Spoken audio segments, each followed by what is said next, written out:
Saludo muy especial, mi nombre es Marco Jiménez, estudiante de Ciencias Políticas de la UNAD, y en esta ocasión vamos a hablar de la calidad de la democracia en el país. ¿Cuál es el objetivo de este video? Pues es realizar un análisis de la calidad de la democracia en Colombia y asimismo el presidencialismo como régimen de gobierno en Colombia a lo largo del siglo XXI. Colombia es un régimen democrático y por tanto se debe garantizar a todos sus ciudadanos unas condiciones dignas que generen un grado de satisfacción. Y para esto requiere que sus gobernantes y todo su aparato burocrático brinde unas condiciones importantes que permitan que la democracia desarrolle su esencia o su significado verdadero. Asimismo, una democracia de buena calidad cuenta con unas características especiales que son su esencia, como la igualdad, la soberanía nacional, la materialización de los derechos fundamentales, la libertad de expresión, la participación ciudadana en todas las cuestiones del Estado y la diversidad y el reconocimiento de los sujetos sociales. En Colombia, como en gran parte de los países de la región, se han venido o han tenido una serie de transformaciones en sus regímenes de gobierno que han permitido llegar finalmente a regímenes democráticos en donde han pasado de regímenes autoritarios a regímenes democráticos. Asimismo, podemos observar que a partir de la Constitución del 91, con sus nuevas modificaciones, se le dio relevancia a los derechos individuales y colectivos que fueron reconocidos en nuestra Carta Magna. Diremos también que actualmente vemos que la democracia en Colombia está en crisis y este fenómeno ha venido creciendo paulatinamente porque pareciese que el Estado hubiera adoptado una figura autoritaria en donde las problemáticas sociales son observadas de una manera indiferente, puesto que para los partidos políticos es más importante mantenerse en el poder que resolver las necesidades sociales. De la misma manera, el fenómeno de la desigualdad sigue aumentando en nuestro país, donde la riqueza se acumula en manos de unos pocos y la pobreza cada día aumenta en muchos sectores de la sociedad. Según el autor, este contraste se presenta porque la calidad de la democracia en Colombia es de muy baja calidad, inclusive considerándose como una de las peores en comparación con los demás países latinoamericanos. Existen muchas maneras de medir la democracia en un país y una de ellas es la rendición de cuentas, que en nuestro país se realiza mediante un ejercicio de transparencia y fortalecimiento institucional que realizan las entidades estatales como parte del control social al gobierno. Pero este es muy limitado. De hecho, se perciben muchos fenómenos de corrupción e impunidad jurídica que no logran fortalecer el accionar político. Recientemente, uno de los casos más sonados es el del caso de los nexos del fiscal Néstor Humberto con la empresa Odebrecht. Fue uno de los casos con mayor relevancia en el país, como en toda Latinoamérica. Una de las instituciones con las que cuenta el Estado colombiano es el Consejo Nacional Electoral, que es una institución que promueve la sostenibilidad democrática y promueve los mecanismos eficientes y oportunos que vigila, inspecciona y controla la actividad electoral. Pero debido a la ausencia del Estado en muchas partes del territorio geográfico, es ineficiente este mecanismo y por tanto las garantías electorales no se garantizan y existe manipulación por fuerzas no legítimas del Estado que coaccionan al votante para favorecer a algún candidato. Un ejemplo claro lo podemos observar, se evidenció en las elecciones del 2022, en donde existe un sinnúmero de denuncias sobre presuntas irregularidades en los procesos electorales, sin que hasta el momento alguna entidad se haya pronunciado sobre qué pasó al respecto o si se realizó algún tipo de investigación.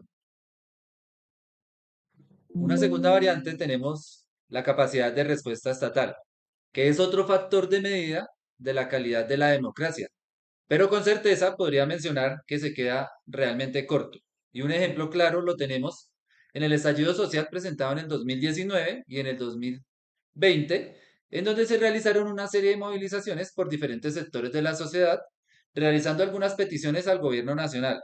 Estas manifestaciones terminaron por volverse violentas y es aquí donde es importante mencionar que en gran medida La crisis se desborda debido a la mirada indiferente del Estado y las tardías mesas de negociación, que fueron prácticamente como única alternativa después de tanta presión y la firme convicción de muchos líderes sociales de no levantar los bloqueos hasta no tener una respuesta asertiva del Estado.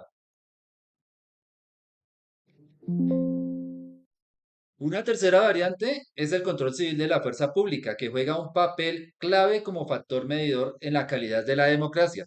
Y es aquí donde existe un gran cuestionamiento por parte de la ciudadanía, en donde en los últimos años la fuerza pública ha perdido legitimidad como institución por parte de muchos sectores de la sociedad, con los constantes abusos y el excesivo uso de la fuerza, debido a que el Estado utiliza las instituciones para criminalizar la protesta social, fenómeno que termina con enfrentamientos, produciendo pérdidas de vida de ciudadanos, muchos funcionarios heridos y un daño a la infraestructura estatal. Prácticamente el interés del Estado es mantener el orden público a todo costo. Aquí podemos analizar que durante el enfrentamiento en el año 2019 y 2020, la fuerza pública, junto con la ciudadanía, el gobierno nacional no se pronunció y dejó sola la institucionalidad. Ahora haremos un pequeño análisis sobre el presidencialismo en Colombia. ¿Qué tan fuerte es el presidencialismo en Colombia con respecto a América Latina? Entonces diremos que en Colombia el presidente es la figura central del Estado y de la institucionalidad, ostentando el poder ejecutivo del Estado. Este sistema de gobierno cuenta con unas características especiales que como primera medida mencionaremos. Para el caso nuestro, el presidente es el jefe de Estado y el jefe de gobierno, y además es electo por el voto popular. Y su periodo está enmarcado dentro de los 4 años. Con la implementación de la Constitución de 1991, este poder presidencial fue limitado, quitándole algunas atribuciones, como por ejemplo la de elegir a los gobernadores, que ahora se hace o se realiza con elecciones populares. También diremos que el presidencialismo colombiano ya no es tan fuerte como en décadas atrás, en donde su poder ha venido o se ha venido debilitando por los constantes escándalos de corrupción de altos funcionarios, las protestas sociales de los últimos años, que se han tornado violentas, como en la presidencia del doctor Iván Duque. Estos fenómenos generan escenarios inestables para los presidentes. Y por otra parte, vemos que existen constantes denuncias de la inyección de dineros de procedencias ilícitas a las campañas electorales presidenciales, dejando mal parada la figura presidencial en Colombia. Este fenómeno actualmente está ocurriendo, como lo estamos viendo, con el presidente Gustavo Petro, en donde al parecer existe evidencia que apunta que su campaña se respaldó con dineros provenientes del narcotráfico. Es un caso que ha tenido trascendencia mundial y probablemente genere debilitamiento al presidente en la participación de los asuntos políticos. Esto sin duda alguna va a cambiar la historia del presidencialismo en Colombia. La concentración de poder es una de las mayores amenazas para la democracia de un país. Considero que en el periodo del 2005, cuando fue aprobada la reelección presidencial por el Congreso de la República, condujo al país a un retroceso en su democracia. Y lo que se pretendía con esta ley era fortalecer a la figura presidencial, que al fin y al cabo terminó por debilitarse con los numerosos escándalos de corrupción de los funcionarios en la presidencia de Álvaro Uribe y las denuncias de los nexos de la fuerza pública con agrupaciones paramilitares, los asesinatos extrajudiciales, la persecución a los líderes sociales y sindicales, y a raíz de todas estas situaciones, la figura presidencial en Colombia nuevamente queda en tela de juicio, ya que parece que volviéramos a la época de los regímenes autoritarios, donde se le da relevancia al poder del Estado, aunque no obstante en el 2015 esto se equilibró un poco con la implementación de la ley que impide la reelección en Colombia para un ciudadano que ya haya ocupado este cargo.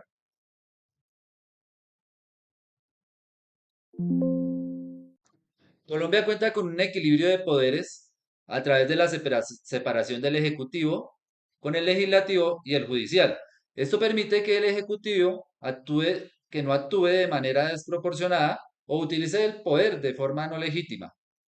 Generalmente las relaciones entre el Ejecutivo y el Legislativo en nuestro país pues no han sido las más óptimas, a pesar de que los congresistas del gobierno de turno por lo general tienen un mayor porcentaje de las curules. Esto no implica que cada proyecto o reforma que se radique vaya a salir de forma airosa.